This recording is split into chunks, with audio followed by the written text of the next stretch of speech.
네, 이번 2018년 러시아 월드컵에서 우리나라는 비록 좋은 성적을 거두지는 못했습니다. 처음부터 예상했었죠. 어려울 것이다 라고 예상을 했었지만 실제로 뚜껑을 열고 보니 또 막상 그렇게 되었습니다. 사실 우리나라가 축구를 뭐 그렇게 기가 막히게 잘하는 상위 랭킹에 있는 그런 나라는 아니니까 앞으로도 그런 국제 대회가 있을 때마다 우리나라는 좀 당연하게도 쉽지 않은 그런 여정이 될 겁니다. 네, 이번에도 고전을 면치 못했지요. 하마터면 온갖 비난을 받으면서 고개를 푹 숙인 채로 입국장에 들어와서 조용히 귀국해야 되는 그런 상황에 놓일 뻔도 했습니다.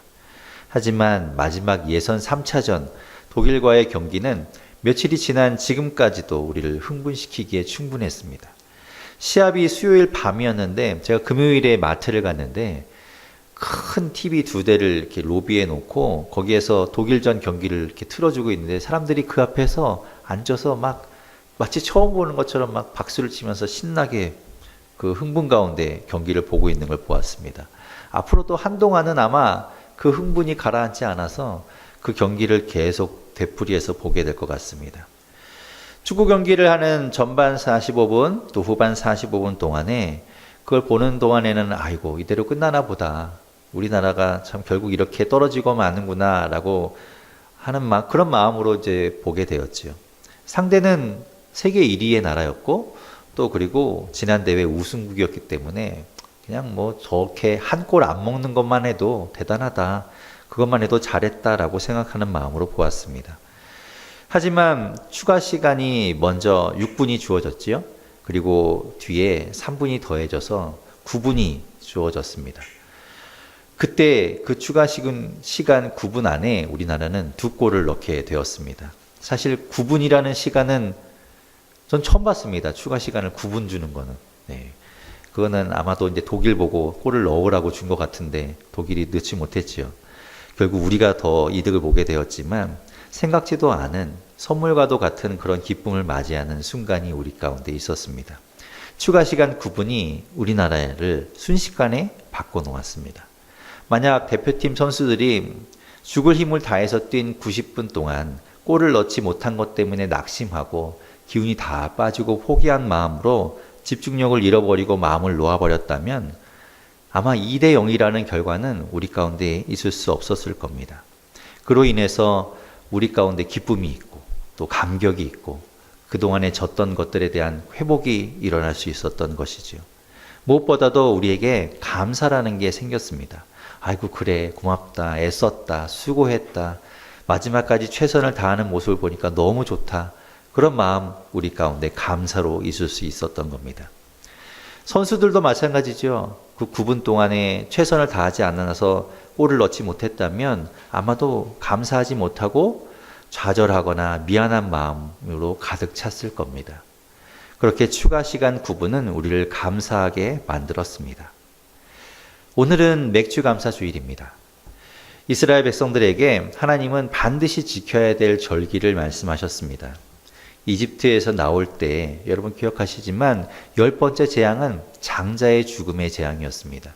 그 재앙을 넘기 위해선 유월절을 지내야 했는데 그 유월절이 바로 어린 양의 피를 문설주와 좌우 임방에 발라서 그 죽음을 넘어가게 하는 것이었죠. 그것을 기억하는 유월절 그리고 그 날부터 7일 동안 이어지는 무교절 그것을 반드시 지키라고 말씀하셨고 또 농사의 첫 열매를 거두고 그것을 하나님께 기뻐하며 하나님께 감사하는 맥추절 그리고 모든 농사를 다 마친 이후에 하나님께 감사하면서 그리고 광야 40년 생활을 기억하는 초막절 이 세 가지 절기는 하나님께서 반드시 지키라고 말씀하셨습니다. 그 가운데 맥주 감사주일은 맥추절과 관계가 있다고 말할 수 있습니다. 출애굽기 23장 16절에서 하나님은 이렇게 말씀하셨습니다. 제가 읽어보겠습니다. 맥추절을 지키라. 이는 내가 수고하여 밭에 뿌린 것의 첫 열매를 거둠이니라. 수장절을 지키라. 이는 내가 수고하여 이룬 것을 연말에 밭에서부터 거두어 저장함이니라. 하나님께서는 밭에서 거둔 첫 열매를 드리면서 감사하고 기뻐하는 날로 맥추절을 지키라라고 말씀하셨습니다.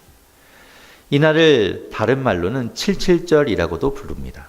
칠칠절이라고 부르는 이유는 6월절 이후에 7주가 지난 날, 그러니까 7일씩 7주해서 칠칠절 이렇게 부르게 되는 것이죠. 민수기 28장 26절에서는 이렇게 또 하나님 말씀하십니다. 칠칠절 처음 익은 열매를 드리는 날에 너희가 여호와께 새 소제를 드릴 때에도 성회로 모일 것이요 아무 일도 하지 말 것이며, 하나님께서는 처음 거둔 그 곡식의 열매를 가지고 그것을 곱게 정성스럽게 빻아서 하나님 앞에 태워드리는 소제를 드리라 라고 말씀하셨습니다. 하나님께서 농사를 지을 수 있도록 해주신 것, 그리고 결실을 맺게 해주신 것에 대한 감사로 하나님 앞에 드리게 되는 것이지요. 하지만 그때는 그때고 지금은 우리는 농사를 짓지 않습니다. 그래서 맥주감사주일이나 추수감사주일이라는 것이 실제로 우리 피부에 잘 와닿지 않게 느껴질 수도 있습니다. 그래도 맥주감사주일은 7월 초에 있기 때문에 어떻게 보면 이 한 해의 상반기를 돌아보면서 그것에 대한 하나님께 감사로 드려지는 날로 의미를 삼을 수 있죠. 하나님이 이스라엘 백성들에게 지키라고 말씀하신 6월절, 그리고 이 맥추절, 그리고 초막절, 이 세 가지 절기는 가만히 생각해 보면 감사와 모두 관련이 있습니다. 결국 모든 것이 하나님께로부터 온 그 은혜이고 그것에 대한 감사로 하나님 앞에 드려지는 절기라는 걸 알게 됩니다. 누구에게 감사하는가? 하나님께 감사하는 겁니다. 왜냐하면 우리의 힘만으로는 감당할 수 없는, 우리의 힘만으로는 해결할 수 없는 그 모든 일들을 하나님께서 해주셨기 때문에 하나님 앞에 감사하는 날이 되는 것이지요. 여러분은 상반기, 2018년 상반기를 돌아보면서 어떤 감사의 제목을 여러분 하나님께 드릴 수 있겠습니까? 오늘 이 시간을 통해서 우리의 삶을 좀 돌아보길 바랍니다. 상반기를 좀 정리해 볼 수 있기를 바랍니다. 그리고 하나님 앞에 감사할 수 있는 시간 되기를 바랍니다. 또한 하나님께서 부어주실 그 감사, 또 은혜, 그것들을 기대할 수 있는 그런 시간이 되기를 바랍니다. 자, 오늘 우리가 읽은 이 본문은, 고린도후서 이 8장의 본문은 헌금과 관련된 내용을 담고 있습니다. 우리는 농사를 짓고 있지 않으니까 그와 관련된 것에 대해서는 관심이 잘 가지 않을 수 있지만 돈에 대해서는 이야기가 좀 다르지요. 돈에는 민감합니다. 우리는 돈이 없으면 불편하고 돈이 없으면 어려움을 겪어야 하기 때문에 돈을 벌려고 많은 시간과 노력을 들여서 그것들을 우리가 거두길 원합니다. 우리는 곡식의 농사가 아니라 어쩌면 돈의 농사를 짓고 있는 것일지도 모르지요. 그런 의미에서 오늘 내용에 우리가 더 관심을 가질 수 있습니다. 8장에 들어오면 사도 바울은 고린도 교회의 성도들에게 이 편지를 쓰면서 다른 교회 성도들의 이야기를, 그 성도들의 소식을 전해줍니다. 오늘 말씀 고린도후서 8장 1절과 2절 말씀을 다시 한번 우리가 같이 읽어보겠습니다. 8장 1절과 2절 같이 읽겠습니다. 시작. 형제들아, 하나님께서 마게도냐 교회들에게 주신 은혜를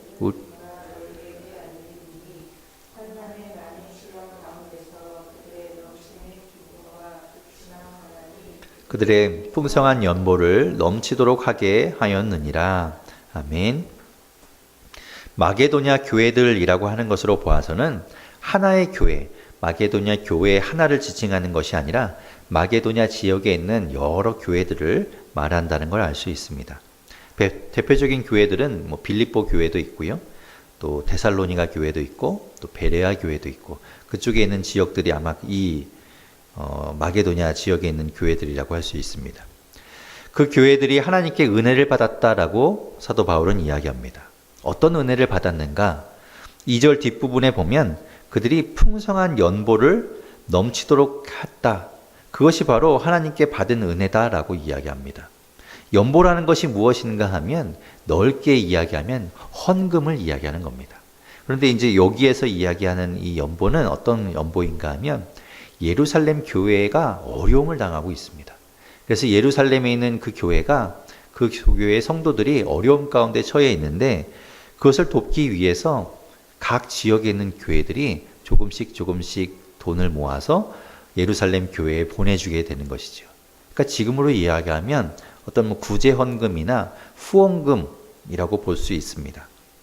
사도 바울이 이 마게도냐 교회들에게 억지로 그것을 거두기 위해서 너희들 예루살렘 교회가 어려움에 처했으니 좀 돈을 좀 걷어라, 그리고 좀 모아라 라고 억지로 이야기한 것이 아닙니다.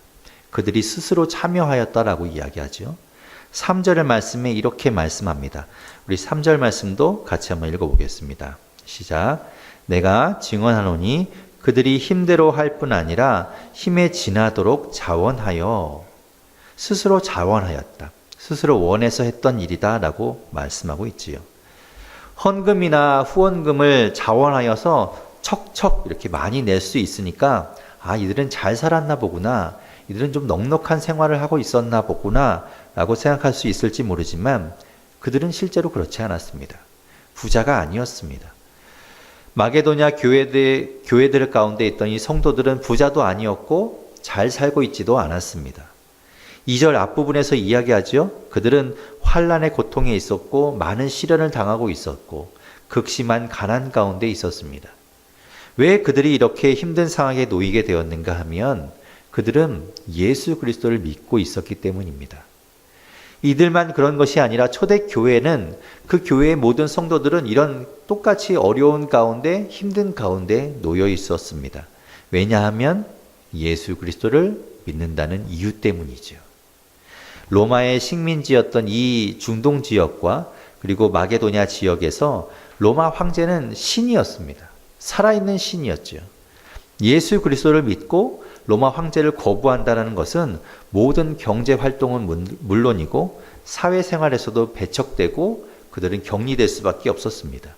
모든 것이 차단되었고 박해와 차별 가운데 놓일 수밖에 없었습니다. 그러니까 사회로부터 고립되어서 사회 활동을 할 수 없어서, 그래서 어려움을 당할 수밖에 없었던 겁니다. 그러니 환난과 시련과 가난은 그들에게 늘 따라오는 것이었습니다. 예수 그리스도를 믿는다는 것이 그런 것이었습니다. 지금은 우리가 너무나 편하게 예수님을 믿고 있고 또 자유롭게 이렇게 예배를 드리고 있지만 초대교회는 그렇지 않았다는 겁니다. 그들은 모든 것을 내놓을 각오로 예수님을 믿었습니다. 때로는 죽을 각오 가운데, 때로는 모든 것을 다 잃을 가운데, 잃을 것을 각오하는 가운데 예수님을 믿었다는 것이죠. 아마 이번 주에 함께 예배드렸던 사람 가운데 다음 주에는 그 사람을 볼 수 없을지도 모른다는 그런 마음도 있었을 겁니다. 혹은 잡혀가서, 혹은 또 가난한 가운데 굶어 죽어서 그들을 볼 수 없는 그런 현실을 맞이할 수 있었던 거죠. 그런 현실 가운데 살아가던 이 마게도냐 교회들의 성도들이 풍성한 연보를 하였다는 것은 그들에게 괜한 짓이었고 허비라고 생각할 수도 있습니다. 자기나 잘 살지, 자기도 힘든데 자기나 돌보지 뭘 다른 사람 돕겠다고, 그것도 작은 돈도 아니고 풍성하게 많은 돈을 헌금하고 보낼 수가 있을까? 하지만 성경은 이야기합니다. 성경 말씀은 그것이 은혜라고 말씀합니다. 자기들도 없이 살면서 가난한 가운데 있으면서도 다른 사람들을 돕겠다고 많은 돈을 내놓는 것이 왜 은혜인가? 다른 사람을 도울 수 있는 것, 그리고 다른 사람을 도움으로 인해서 그 안에 있던 기쁨을 누릴 수 있는 것, 그것이 은혜라는 것이지요. 그들에게는 넘치는 기쁨이 있었습니다. 다른 사람을 도울 수 있다는 기쁨이었지요. 그래서 사도 바울에게 간청하는 겁니다. 사도 바울 선생님이여, 우리도 예루살렘 교회를 돕겠습니다. 우리도 도울 수 있게 해주십시오. 사도 바울은 어쩌면 말렸을 수도 있습니다. 너희도 없는데, 너희도 이렇게 가난한데, 네가 어려운 가운데 있는데 어떻게 그렇게 연보를 낼 수 있겠니? 그렇지만 그들은 자원했습니다. 그들은 간청했습니다. 참여하게 해달라고 졸랐습니다. 오늘 말씀 4절과 5절에 이렇게 이야기합니다. 4절 5절 같이 읽겠습니다. 시작. 이 은혜와 성도 섬기는 일에 참여함에 대하여 우리에게 간절히 구하니 우리가 바라던 것뿐 아니라 그들이 먼저 자신을 주께 드리고 또 하나님의 뜻을 따라 우리에게 주었도다. 아멘. 마게도냐 교회들의 성도들은 사도 바울이 가고 나서 아마 후회했을까요? 아, 내가 그때 너무 많은 돈을 내가 주었구나. 내가 사도 바울이 있을 때는 호기롭게 내가 보는 눈이 있어서 많이 하기는 했지만 괜한 짓을 했구나라고 마음 아파했을까요? 아닙니다. 그들은 아마 감사했을 겁니다. 내가 그들을 도울 수 있다는 것. 내가 지금 비록 어려운 가운데 있지만 내가 또 다른 어려움 당한 사람들을 도울 수 있구나. 내가 그렇게 할 수 있을 그나마 여력을 주신 하나님께 그들은 감사했을 겁니다. 그들에게 그 연보는 추가 시간 9분과도 같았습니다. 힘들고 지치는 삶에서 기쁨과 은혜를 경험할 수 있는 시간이 되었던 것이지요. 그렇게 끝나고 만다면, 그렇게 그들이 힘들고 고난당하고 가난 가운데 있는 것으로 끝나고 만다면 아마 그들의 삶은 후회 가운데 있었을 겁니다. 하지만 그 가운데서도 다른 사람을 도울 수 있다는 것, 다른 사람을 생각할 수 있다는 것이 감사할 수 있는 시간이 되는 것이지요. 여러분, 이해하기가 어려우신가요? 우리와 함께 교회를 개척하고 많은 분들이 교회가 세워지도록 도움을 주셨습니다. 정말 많은 분들이 기도해 주시고 관심 가져주시고 또 격려해 주시고 또 어떤 분들은 헌금으로 우리 교회를 세워주셨습니다. 그리고 또 그 가운데는 자신을 드러내지 않고 익명으로 또 도움을 주신 분들도 많이 계십니다. 저는 그분들이 한 분 한 분 너무 귀하고 감사합니다. 그분들이 자신들의 물질을 들여서 교회를 세웠기 때문만이 아니라 그분들은 제가 아마도 짐작하기에는 넉넉하고 돈이 남아서 우리 교회를 도운 것이 아니라고 저는 믿습니다. 그들도 없는 가운데, 그들도 부족한 가운데 교회를 세우고 교회를 만들어 가기 위해서 그들은 아낌없이 도움을 주셨다라고 믿고 있습니다. 실제로 그분들은 아마 그 은혜를 경험했을 겁니다. 교회가 세워지는 것, 교회가 건강해서 가는 것, 그것에 참여하는 것이 얼마나 기쁨인가. 그리고 그것 가운데 내가 도울 수 있다는 것이 얼마나 하나님 주신 은혜인가를 그것을 깨달았을 거라고 저는 믿습니다. 마게도냐 교회들의 성도들 뿐만 아니라 우리 교회, 함께 교회를 돕는 많은 분들도 그런 하나님의 은혜를 경험하실 줄로 저는 믿고 그것을 위해 기도합니다. 매일 그분들의 이름을 부르며 하나님 앞에 기도하기를 하나님께서 더 큰 은혜를 주시고 남을 도울 때 그들에게 주어지는 기쁨 가운데 그 은혜를 누릴 수 있게 달라고 기도하고 있습니다. 우리나라 대표팀 선수들이 전후반 90분을 열심히 뛰었습니다. 하지만 골이 나지 않아서 이기지 못했을 때도 포기하지 않고 끝까지 최선을 다했기 때문에 우리가 이길 수 있었죠. 그 가운데는 정말 지친 몸을 이끌고 뛴 선수들도 있었습니다. 손흥민 선수를 기억하시죠? 한 50m 되는 그 거리를 정말 기운이 어떻게 저렇게 날까 싶을 정도로 지치고 힘들었을 텐데 전력을 다해서 뛰어가서 마지막에 골을 넣었습니다. 그런 체력이 아니었을 텐데 끝까지 포기하지 않았기 때문에 얻을 수 있는 결과였지요. 그 선수 때문에 우리는 확실히 이길 수 있었습니다. 상반기를 돌아보면서 내가 이룬 것이 없다. 돌아보니 감사할 거리도 별로 없는 것 같다. 여전히 나는 답답하고 속상한 가운데 있고 힘들고 어려움 가운데 있다. 그래서 포기하고 싶은 생각이 들고 감사는 무슨 감사. 내 상황이 이런데라고 생각하시는 분들도 계실 줄로 믿습니다. 하지만 그런 가운데서도 우리를 위해서 끝까지 포기하지 않고 끝까지 뛰어가며 함께 하시는 분이 계십니다. 그분은 바로 예수 그리스도입니다. 오늘 9절 말씀에 이렇게 말씀합니다. 우리 9절 말씀 같이 읽어보겠습니다. 시작. 우리 주 예수 그리스도의 은혜를 너희가 알거니와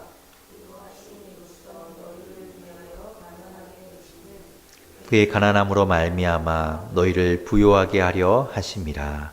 아멘. 우리가 완전히 바닥일 때 우리를 위해서 가난하게 되셔서 우리가 완전히 죄인 되어서 사망의 은심한 골짜기로 떨어져야 하는 우리임에도 불구하고 하나님께서는 우리를 사랑하셔서 예수님께서 이 땅에 오셔서 친히 가난하게 되시고 우리를 부요하게 만드신 분이 바로 예수 그리스도입니다. 상황은 바뀐 것이 없습니다. 아직은 상황 때문에 우리가 감사할 수 없을지도 모릅니다. 하지만 예수님이 계시기에 우리가 감사할 수 있습니다. 여러분, 샘물이 더러워졌을 때, 샘물이 흙탕물이 되었을 때 그 샘물을 다시 살리기 위해서는 그 안에 고여있는 물을 다 퍼내야 됩니다. 퍼내고 더러워진 물을 다 걷어내야 됩니다. 그러면 물이 다 없어져서 그 샘이 말라버리는 것이 아니라 그 샘에서 새로운 물이 솟아나게 됩니다. 하나님의 은혜는 이와 같습니다. 퍼내면 퍼낼수록 더 채워지는 거죠. 퍼내면 퍼낼수록 새로운 은혜가 우리 가운데 주어지는 겁니다. 상반기를 돌아보면서 감사할 것이 없고 내게 주신 은혜가 없다고 좌절하지 마십시오. 돌아보니 나는 힘들었고 늘 어려움 가운데 있었다라고 그렇게 자신을 자책하지 마십시오. 왜 내 삶은 늘 부족하고 힘들고 가난하고 험난한가 한탄하지 마십시오. 억지로 지어짜고 만들어내는 감사가 아니어도 좋습니다. 우리 가운데 그렇게 끝까지 우리를 위해서 띄워주시는 예수님이 있죠. 그 예수님을 기억하십시오. 그리고 우리에게는 아직 남은 시간이 있습니다. 하반기가 있지요. 우리에게는 주어진 추가 시간 9분이 있습니다. 그리고 그 추가 시간 9분 동안에 우리를 위해서 끝까지 달리시고 싸우시는 예수님이 계십니다. 그러니 기대합시다. 그 시간을 통해서 하나님의 은혜를 경험하게 될 줄로 기대합시다. 그리고 믿으십시오. 그러려면 우리 가운데 해야 할 것이 있습니다. 우리가 하나님의 은혜를 받고 채울 수 있도록 우리 안에 고여있는 탁한 물을 걷어내야 됩니다. 우리 안에 채워진 부정적인 생각들, 그리고 상처로 입은 그런 굳어진 마음들, 그리고 선입관들, 그런 것들을 걷어낼 수 있기를 바랍니다. 과거의 은혜만 움켜쥐고 그것만을 생각해서는 안 됩니다. 이제 그것들을 흘려보내십시오. 하나님께서 부어주실 새로운 은혜를 기대하십시오. 하나님께서 채워주실 감사의 제목들이 날마다 늘어날 것을 기대하고 믿으십시오. 반복적으로 저지르는 죄의 문제도 하나님 앞에 회개하고 돌이켜야 합니다. 그것이 바로 내 안에 있는 고여있는 썩은 물이지요. 그래야 그것을 걷어내야 하나님께서 새로운 은혜를 부어주실 것입니다. 새롭게 부어질 은혜를 기대하고 그것을 기대하고 기도하고 바라보는 우리가 될 수 있기를 바랍니다. 아직 우리는 끝난 것이 아닙니다. 우리에게는 추가 시간 9분이 남아 있습니다. 그리고 우리를 위해서 끝까지 뛰실 그 주님이 우리와 함께 하십니다. 그 시간이 감사와 은혜의 시간이 될 것입니다.